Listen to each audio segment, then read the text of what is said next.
You are in the middle of a conversation. Someone brings up a topic, such as a movie, a piece of news, or a casual observation, and your brain lights up. You lean in. You begin to explore the layers, pointing out the psychological motives, the hidden patterns, and the broader implications. You start to feel interested. Then the other person laughs, shakes their head, and says, "Wow, you really overthink things, don't you? It's just a movie. It's not that deep." Suddenly, the atmosphere shifts. You pull back. You nod, force a smile, and quietly tuck away your thoughts. You have been told time and again to lighten up, relax, and stop taking things so seriously. People have hinted, either subtly or openly, that you come off as too intense, too heavy, or just too difficult to talk to. But here's the truth. You aren't dramatic, you aren't difficult, and you certainly aren't broken.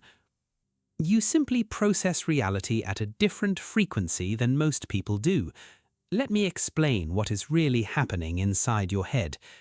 Society often labels deep thinkers as anxious or obsessive, but neuroscience tells a different story. Psychologists call this trait high perceptual sensitivity. While most brains filter out as much information as possible to get through the day, your brain does the opposite. You don't just observe your environment, you take it in, you cross-reference it, you analyze it. Combine this with a highly active prefrontal cortex, the part of the brain responsible for complex thought, decision-making, and aligning thoughts with actions. When someone speaks a simple sentence to you, they give you only the surface level. But your prefrontal cortex immediately digs into the subtext. Why did they say it that way? What was their tone? What is their history? What are they leaving out? Most people see the world like a photograph. They accept a flat image for what it is and move on. You look at the world like a blueprint. You see the underlying structures, weight-bearing walls, and hidden wiring. So when people say it's not that deep, they completely misunderstand you. For them, the water is only ankle deep, but your brain dives to the ocean's floor. This is an evolutionary mechanism, a cognitive advantage designed to keep you aware, prepared, and connected to truth. Living with a brain that processes at this level leads to specific signs in your behavior. Here's how it shows up in your daily life. Sign number 1, small talk drains you. It's not that you lack social skills. You can smile, nod, and ask about someone's weekend. But beneath the surface, your brain feels understimulated. Small talk is like running a high-performance sports car in a 10-mile-per-hour traffic jam. The engine is roaring, yet you aren't going anywhere. You crave conversations that matter. You want to know what keeps people awake at night, what their fears are, and why they made certain choices. Being forced to stay in shallow waters for too long doesn't just bore you, it exhausts you. Sign number 2, you notice contradictions between what people say and do. You sit in a meeting or at a dinner party, and someone shares how fine they are with a breakup or job loss. Everyone else nods, completely buying it. But you see their jaw clenching. You pick up on micro-expressions. You hear a slight tremor in their voice. You immediately realize they are lying to themselves. You see people clearly, sometimes uncomfortably so, because you know things about them they haven't yet figured out. Sign number 3, you choose your circle carefully. People might see you as aloof or a loner. But the truth is, every interaction requires a lot of cognitive and emotional processing for you. You can't afford to waste your energy on shallow relationships.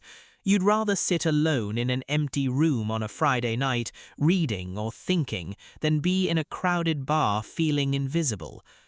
Sign number 4, you often feel like you need to translate your thoughts. When someone asks for your opinion, you find yourself editing your response. You pause, filter your thoughts, and share only 30% of your process, knowing that if you reveal everything, they will look at you as though you have two heads. You constantly translate your complex, layered reality into simpler language to make those around you comfortable. I know this isn't easy. I know this costs you something, because no one talks about the loneliness that comes with being the deepest thinker in the room. There is a quiet, aching isolation in watching others connect effortlessly over surface-level topics.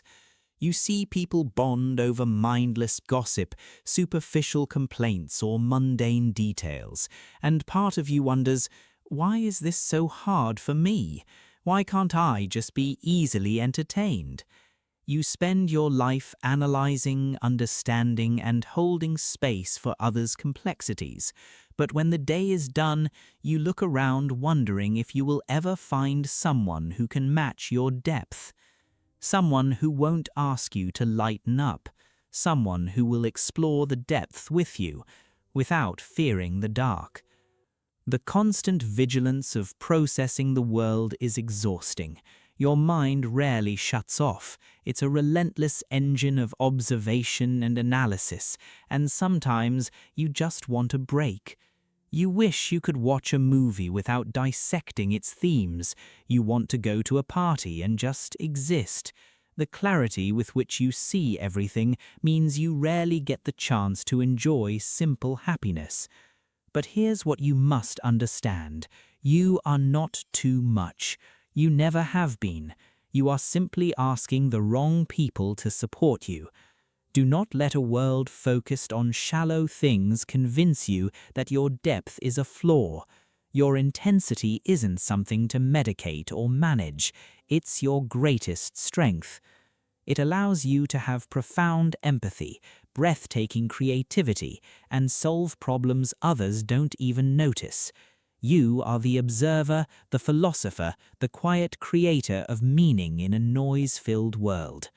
Never, ever downsize your intellect to fit into shallow spaces. Stop apologizing for caring too much, thinking too deeply, or seeing too clearly. Warm smile in voice. The right people, those who resonate with your frequency, will never tell you to lighten up. They will dive into the depths with you. If this resonated with you and you finally feel understood, please subscribe. It helps us create content for minds like yours. And if you want to know why you sometimes cut people off when they cross a line, click the video on your screen now. I'll see you there.